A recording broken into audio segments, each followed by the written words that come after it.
Have you ever noticed how the desire for revenge can take over our thoughts? Is true victory really about getting even, or is there a hidden, silent force capable of turning pain into power? Imagine for a moment, what if what hurts us the most is actually the key to a kind of freedom that few ever attain? Get ready, because today you're going to discover a surprising path, defended by wise men of antiquity, to free yourself from those who hurt you, and come out stronger than ever. But after all, why do we feel such a strong urge to retaliate when we are betrayed, hurt, or disrespected? And does giving back in the same way really make us feel better? The answer to the first question is simple. We are human. We feel pain, indignation, and our mind instinctively seeks to restore justice when someone crosses our boundaries. But contrary to what many think, paying back in the same coin rarely brings real relief. What happens is that we get stuck in a cycle of resentment, wasting energy and time on people who don't deserve any space in our lives. True liberation comes when we understand that revenge is not the answer. Self-mastery is. Now, let's get straight to the point.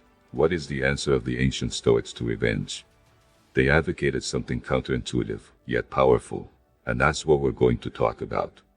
The secret is not in anger, nor in confrontation, but in a kind of reaction so powerful it disarms any enemy: self-control. Follow each step of this reasoning and see how you can apply it to your own life, changing the way you deal with the past and building a much lighter and more fulfilling future. Indifference is supreme power. When someone hurts us, what do they expect? A reaction. Anger, sadness, outrage. They feed off the impact they cause. But according to the Stoics, the greatest power is simply not giving them that pleasure. Marcus Aurelius, one of the wisest among them, said, "The best revenge is not to be like your enemy." In other words, when you learn to detach emotionally, move on, and let the other person drown in their own bitterness, you elevate yourself to an unattainable level. It's as if, instead of responding to the attack, you let the aggressor talk to himself, without a stage, without an audience, while you go on living your life freely. Think of how many times someone expected you to fall, but your silence, your calm, and your choice not to retaliate dismantled their intentions.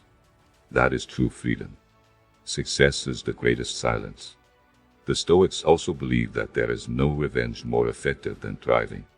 Imagine the person who doubted you, who tried to harm you, watching your growth, your evolution, your happiness, and all of that without them. What they expected was your downfall, but instead you rise. This not only shows that they were never a real obstacle, but that they became just a lesson along your journey. Living well is, in fact, the greatest answer to those who tried to bring you down. And here's a special invitation. If you've ever used a difficult moment as fuel to grow and overcome, share it in the comments. Your story may inspire others who are going through the same challenge. Together, we create a chain of resilience, where pain is transformed into strength and the past loses its hold over our present. Think about it. How many success stories started at a moment of rejection, betrayal, or disbelief? Great athletes, artists, and entrepreneurs often say that they use criticism and hardship as motivation. They understood that responding with hard work, dedication, and concrete results is far more satisfying than any direct confrontation. The best part is realizing that as you grow, you stop caring about what others think or say. Your focus shifts to your own progress. Control what you can, ignore the rest.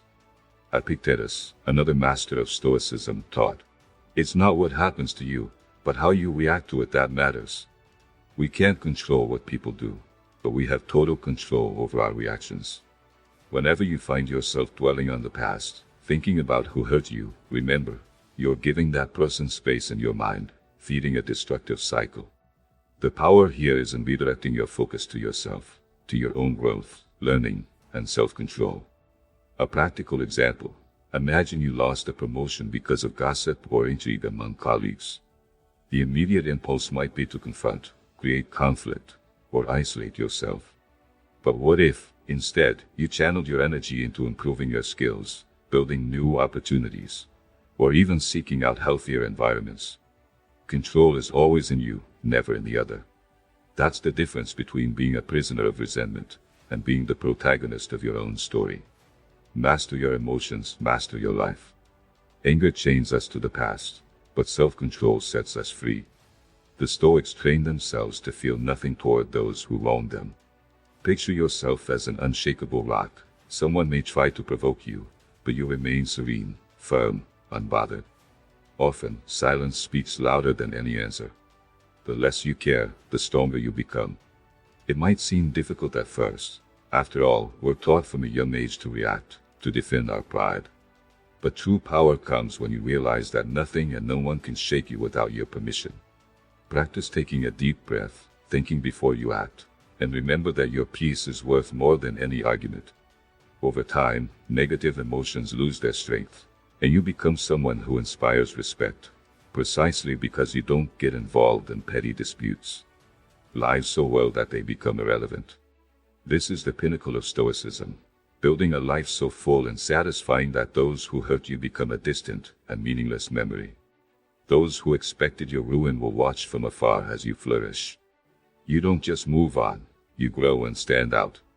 They couldn't stop you, they only made you stronger.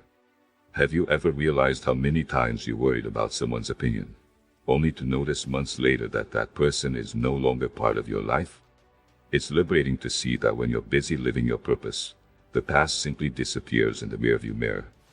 And the more you invest in yourself, the clearer it becomes that the real punishment for those who underestimated you is to be completely irrelevant to you. Your peace is their defeat. Finally, the greatest secret, the best revenge was never about the other, but about yourself. The more at peace you are, the less what they did to you matters. And at that moment, you realize you've won. When the person who tried to hurt you means nothing to you anymore, that's the real triumph. It's liberating to know that inner peace is something no one can take from you, and that by conquering this, you become invincible. Now I want to hear from you. Have you ever been in a situation where you wanted revenge? What did you do instead?